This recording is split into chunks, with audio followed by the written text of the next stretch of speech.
A normal afternoon chat suddenly takes on an unexpected edge when one question is asked on live television, causing the smile to fade and the atmosphere to constrict. Before we dive into this historic Talks How Clash, don't forget to click like button, subscribe to Prime Talk, and leave a comment below with your opinions. Bright lights, round table seating, familiar faces, and conversations designed to flow without friction. But every once in a while, the format breaks. Not with shouting, not with scandal, just with a moment where tone shifts, posture changes, and a guest realizes the conversation has moved somewhere they didn't prepare for.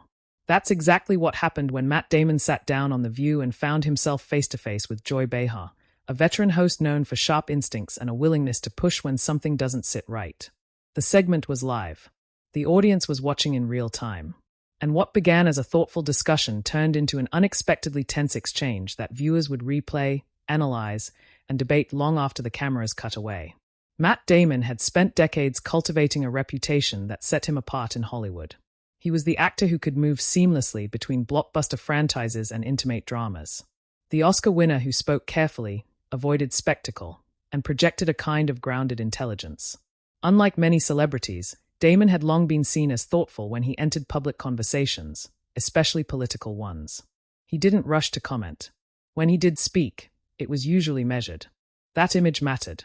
Joy Behar's role on The View was different by design.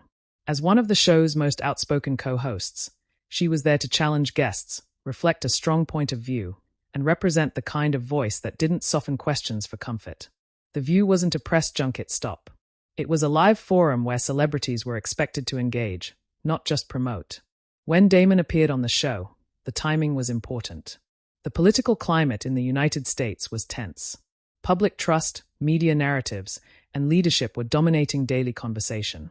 Celebrities who spoke about politics were no longer treated as observers. They were participants. And every statement carried weight. The segment was framed as a discussion. Damon wasn't there to provoke. He wasn't there to attack anyone. He was speaking as a citizen, offering his perspective on the state of American politics and public discourse. At least, that's how it began. From the outside, everything seemed controlled. Damon sat comfortably at the table. Behar leaned in with interest. The audience reacted when expected. Soft laughter, nods of agreement, the rhythm of a familiar daytime show. But live television has a way of revealing tension before anyone names it. The question that changed the energy didn't arrive loudly. It wasn't framed as a challenge. It was delivered the same way many daytime questions are, casual, conversational, and direct. But it carried an implication that Damon hadn't anticipated, and once it was out there, it couldn't be taken back. What made this moment stand out wasn't just disagreement. It was the way Damon reacted. His posture shifted. His voice sharpened. The calm, reflective tone viewers expected gave way to something more defensive, more immediate. For a brief moment, the distance between actor and audience disappeared, and what viewers saw instead was a man reacting in real time, without a script. And because it was live, there was no room to recalibrate. The View thrives on conversation that feels authentic, even when it's uncomfortable. But authenticity cuts both ways. When a guest pushes back too hard, or when a host presses just enough, the balance can tip. That's what made this exchange resonate. It wasn't explosive. It was restrained. And that restraint made it more revealing. Joy Behar didn't raise her voice. She didn't interrupt dramatically. She stayed in her seat and let the moment unfold. That choice mattered. It placed the focus entirely on Damon's response, on how he framed his disagreement, and on what his reaction suggested about the pressure of speaking publicly in a polarized moment. Viewers watching at home may not have immediately labeled it a confrontation. But they felt it. The slight pause. The audience's uncertain reaction. The sense that something unscripted had just happened on a show built around predictability. For Damon, this was not a scandal. There were no walk-offs. No apologies issued on air.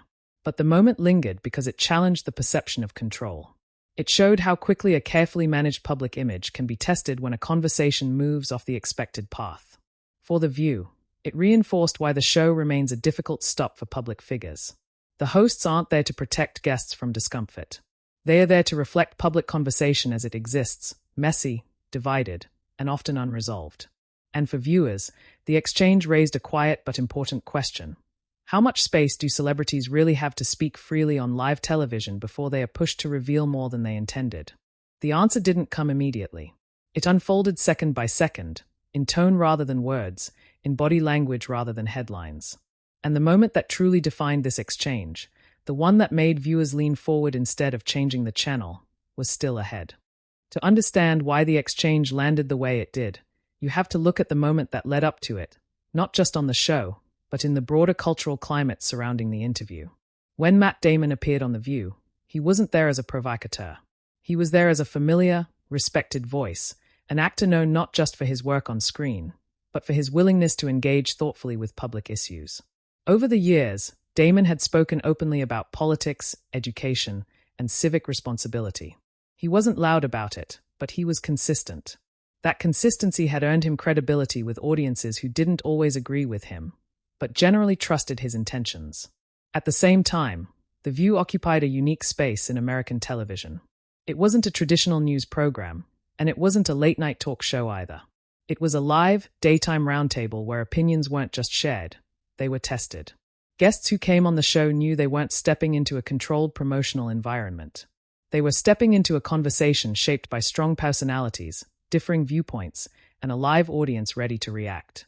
Joy Behar, in particular, had built her reputation on that tension. She wasn't there to soften questions or guide guests toward safe conclusions.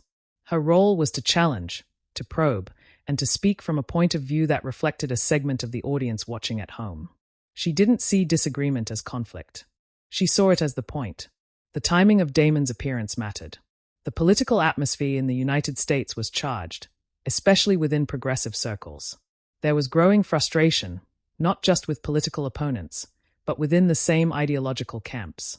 Questions about compromise, idealism, and practical governance were dominating conversations.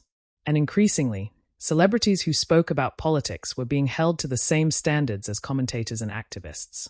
Damon had recently made comments elsewhere that touched directly on this tension. He had criticized what he described as an insistence on ideological purity, an expectation that public figures align perfectly with every issue, or risk being dismissed entirely. His point wasn't subtle. He believed that progress, especially in a divided system, required compromise. That belief put him at odds with voices who felt compromise had gone too far, or who saw it as a betrayal of core principles. Those comments were already in circulation by the time he sat down at the View table. The hosts were aware of them. The audience was aware of them. And Damon knew he was walking into a conversation where those ideas would likely be tested. At first, the discussion stayed broad. Damon spoke about civic engagement, about encouraging people to vote, about the responsibility of citizens to stay informed. His tone was calm, reflective. He spoke as someone who had thought deeply about the issues but wasn't trying to dominate the conversation. The hosts listened, responded, and the exchange felt balanced. But live conversations have a way of narrowing. As the discussion continued, it moved away from general principles and toward specifics, toward the tension between idealism and practicality, between holding leaders accountable and accepting incremental progress. That's where Joy Behar leaned in. Her question didn't accuse. It reframed. She challenged the idea that compromise should be celebrated when, in her view, it often left important people behind. The way she phrased it suggested that Damon's position might underestimate the cost of settling for less than what's needed. For Damon, that framing mattered. It wasn't just a disagreement over policy. It was a challenge to the moral logic behind his argument. The pressure in the room increased, though it wasn't immediately visible. Damon's responses became more pointed. He spoke with greater urgency, emphasizing that political systems don't change overnight, that refusing to engage with imperfect allies could stall progress entirely. His words came faster. His hands moved more. He wasn't reading from prepared talking points anymore. He was reacting. The audience followed closely. Some nodded. Others murmured. The energy shifted from passive listening to active evaluation. What made this moment especially delicate was the format. On The View, hosts don't move on quickly when something sparks. They stay with it. They ask follow-up questions. They push back. And because it's live, those moments can't be smoothed over later. Joy Behar didn't retreat from the disagreement. She held her position, calmly but firmly. Her responses suggested that compromise, while sometimes necessary, shouldn't be used to excuse systemic failures. She spoke from conviction, not hostility. But conviction can still feel confrontational when it meets resistance. For Damon, This wasn't an abstract debate anymore. It was personal. His frustration wasn't about being questioned. It was about being misunderstood. At least, that's how his tone suggested he felt. The careful cadence he'd started with gave way to something sharper, more insistent. Still, no one raised their voice. No one interrupted dramatically. That restraint made the tension more noticeable, not less. Viewers could feel the space narrowing between question and answer, between intent and interpretation. And then came the moment when the conversation stopped circling the issue and landed directly on it. When Joy Behar asked a question that cut through Damon's broader argument and forced him to respond not in theory, but in principle. The room went quiet enough for the audience to sense it. This was no longer a general discussion about politics or values. It was a test of how Damon would handle being challenged on live television, without edits, without a reset, and without the safety of distance. And the way he responded in that moment would define how the entire exchange was remembered. The shift happens quietly, almost politely, which is what makes it so jarring. Joy Behar leans forward just slightly, her voice steady, her expression composed. She reframes the discussion with a question that narrows the distance between theory and consequence. It's not asked as an accusation. It's asked as a challenge to logic, one that suggests that compromise, as Damon has described it, can feel like abandonment to people who don't have the luxury of waiting for gradual change. There's a brief pause after she finishes. Not a long one. Just long enough for the studio audience to sense that the answer won't be routine. Matt Damon inhales. His posture changes. He sits up straighter, shoulders squared, and begins to respond. At first, his voice is controlled, measured. He repeats his core point, that progress in a democratic system requires coalition building, that refusing to engage with imperfect allies can lead to stalemate. His words come faster now, less spaced out, as if he's trying to ensure the point lands clearly. Behar listens without interrupting. As Damon continues, his tone sharpens. He emphasizes practicality over idealism. He stresses outcomes over intent. The language becomes more absolute. Where earlier he spoke in careful generalities, now he speaks in firm declarations. The confidence that once read as calm begins to read as defensive. Behar responds, still seated, still calm. She counters with the human cost. She brings the conversation back to people who experience delay as damage, who hear calls for patience as excuses. Her voice doesn't rise, but the contrast between her steadiness and Damon's urgency is unmistakable. The audience reacts, not with applause, but with a low, collective murmur. It's the sound of people registering tension without knowing where it will land. Damon cuts in, not shouting, but interrupting just enough to assert control. His hands move now, palms open, then closing slightly as he speaks. He insists that refusing compromise doesn't produce better results. He pushes back against what he frames as an all-or-nothing approach, suggesting it leads to paralysis rather than progress. Behar doesn't retreat. She doesn't escalate either. She asks a follow-up that brings the focus directly onto responsibility, on who bears the consequences when compromise fails the most vulnerable. This is the moment viewers remember. Damon's response comes quickly, too quickly to feel rehearsed. His voice tightens. He pushes back harder, dismissing the premise of the question. The phrase he uses isn't insulting, but it's final. It draws a line. It signals that, in his view, the argument itself is flawed. For a split second, the table goes still. No one speaks. The camera holds. The silence isn't long, but on live television, silence carries weight. It stretches. It forces viewers to sit with what just happened instead of moving past it. Behar looks at Damon, her expression unreadable. She doesn't interrupt the silence. She lets it exist. Damon exhales, visibly. He continues, but the rhythm has changed. He's no longer building an argument. He's defending a position. His words come clipped now. His certainty is clear. So is his frustration. The audience shifts in their seats. Some faces show agreement. Others show discomfort. No one laughs. This isn't entertainment anymore. It's exposure. Because this is live, there's no cutaway to soften the moment. No music. No reaction shot to redirect attention. The exchange unfolds exactly as it is. Two people holding opposing views, neither yielding, both aware that millions are watching. Behar finally responds, calmly restating her point without mirroring Damon's intensity. She doesn't accuse him of bad faith. She simply disagrees. Her restraint reframes the exchange again, placing the emphasis back on values rather than volume. But something has already shifted. Damon's face remains tense. His jaw sets between sentences. He nods once, sharply, as if acknowledging the disagreement while rejecting it. He finishes his thought and leans back slightly, signaling, consciously or not, that he's done engaging on this particular point. The silence returns, shorter this time, but just as noticeable. Then another host speaks, gently steering the conversation forward. The show moves on, as live television must. But the moment lingers. You can feel it in the room, in the way the energy doesn't fully reset. The audience applause that follows sounds polite, not enthusiastic. What makes this exchange stand out isn't that Matt Damon raised his voice. He didn't. It's that the composure viewers expected from him fractured just enough to reveal strain. And on a show built around conversation, that strain became the story. For viewers watching at home, the question wasn't who won the argument. It was why the reaction felt so charged. Why a discussion about compromise turned personal so quickly. And what it revealed about the pressure celebrities face when they step into unscripted political conversations on live television. Because once the words are spoken on air, there's no taking them back. No editing around them. No reframing them later without acknowledging what everyone already saw. And as the cameras continued rolling, the immediate consequences of that moment, subtle but undeniable, were already taking shape. If you want to understand how a single exchange can reshape an entire interview, stay with Prime Talk.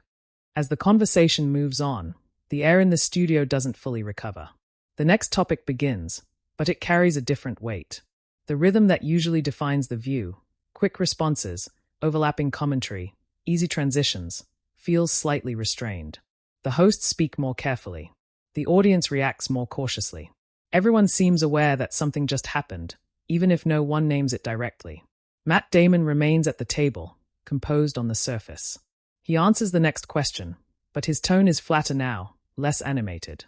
The urgency from moments earlier has receded, replaced by a controlled stillness. He nods when another host speaks, offers short responses, and avoids re-entering the political debate with the same intensity. The shift is subtle, but visible. Joy Behar also adjusts. She doesn't revisit the disagreement. She doesn't clarify or soften her position. Instead, she moves forward as the show demands, maintaining professionalism without signaling retreat. Her posture stays open. Her voice remains steady. But she gives Damon space, allowing the tension to dissipate without forcing resolution. The audience mirrors that restraint.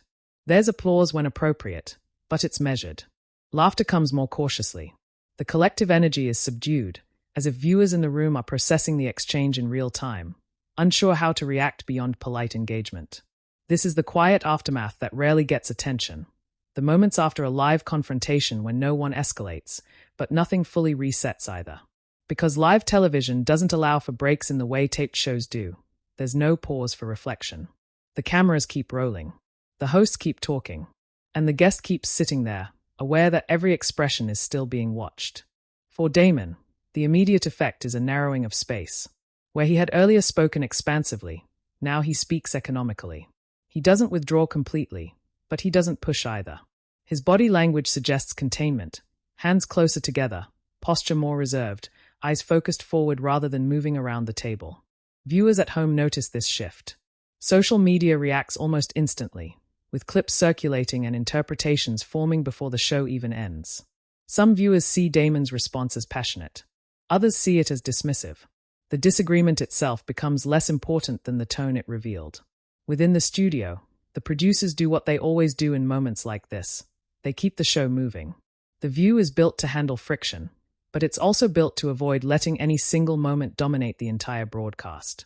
The segment transitions smoothly, but the earlier exchange hangs over it like an unspoken reference point.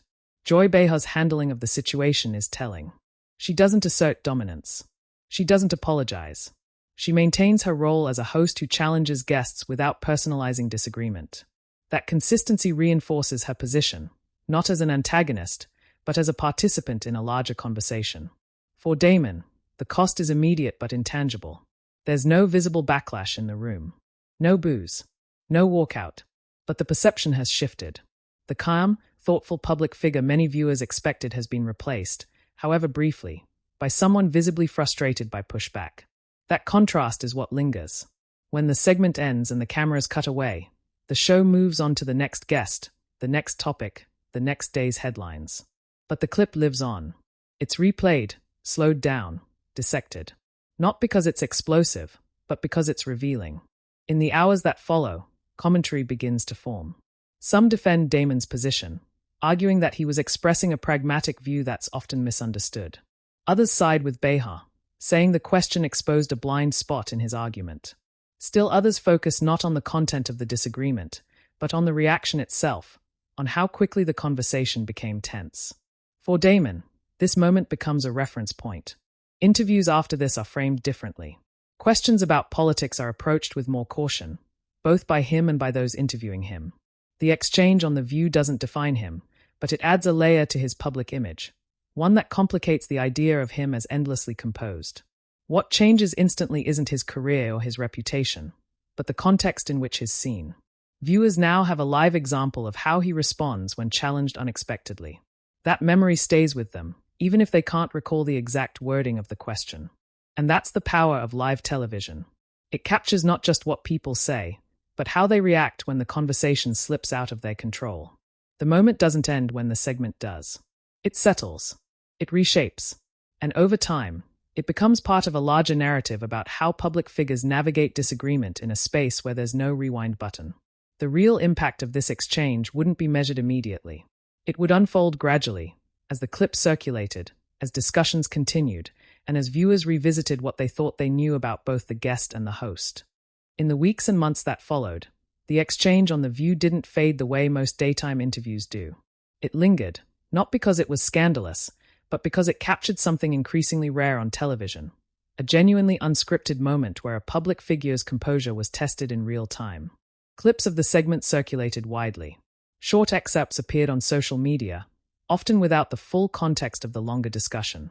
Viewers replayed the moment where Matt Damon's tone shifted, where the conversation tightened, where the calm expectations of a daytime talk show gave way to visible strain. As is often the case, interpretation varied depending on the viewer's own perspective.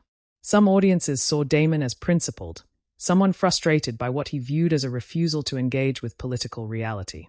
Others saw defensiveness, a reaction that suggested discomfort with being challenged from within the same ideological space. What most agreed on, however, was that the moment felt real. It didn't look rehearsed. It didn't look managed. That authenticity is what gave the exchange its staying power. For Damon, the long-term impact wasn't dramatic, but it was meaningful. His career continued uninterrupted. His films performed well. He remained a respected figure in Hollywood. But the interview subtly recalibrated how audiences interpreted his public commentary. When he spoke about politics after that, listeners were more attentive to tone, more alert to how firmly he framed disagreement. The moment didn't undermine his credibility, but it complicated it. It reminded viewers that even thoughtful, articulate celebrities are still navigating the same emotional pressures as anyone else when their beliefs are challenged publicly. For Joy Behar and The View, the exchange reinforced the show's role in American media. The View isn't designed to protect guests from discomfort. It's designed to reflect conversation as it exists outside the studio, messy, divided, and unresolved. Behar's handling of the moment, steady and unflinching, aligned with what longtime viewers expect from her. She didn't escalate. She didn't retreat. She let the disagreement stand. That consistency mattered. It kept the focus on the substance of the exchange rather than turning it into a personal conflict. And in doing so, it highlighted why live television remains such a powerful medium. There was no edit to soften Damon's reaction. No narration to reframe it. Viewers were trusted to interpret what they saw for themselves. Culturally, the moment landed at a time when expectations for public figures were shifting. Celebrities were no longer speaking into a vacuum. Their words were being weighed, challenged, and sometimes resisted, especially when they entered political conversations. The idea that fame alone granted authority was increasingly questioned. This exchange became a small but clear example of that shift. It showed how quickly a familiar format can become unpredictable. How a single question, asked calmly and without malice, can disrupt a carefully maintained sense of control. And how live television, unlike scripted appearances, captures not just arguments, but reactions. Years later, the clip still resurfaces in discussions about celebrity activism, media responsibility, and the limits of public discourse. Not because it offers a definitive answer, but because it illustrates the tension between conviction and conversation, between certainty and listening. That's why this moment still matters. It reminds viewers that talk shows aren't just entertainment. They are public spaces where ideas collide without a filter. And in those spaces, even the most seasoned guests can be caught off guard, not by hostility, but by a question that refuses to stay theoretical. For audiences, the exchange serves as a mirror. It reflects how we respond to disagreement, how quickly conversations can become personal, and how difficult it can be to stay composed when deeply held beliefs are questioned. For television, it stands as a case study in the power of live broadcast. No edits, no second takes, just people, ideas, and the consequences of speaking in the moment.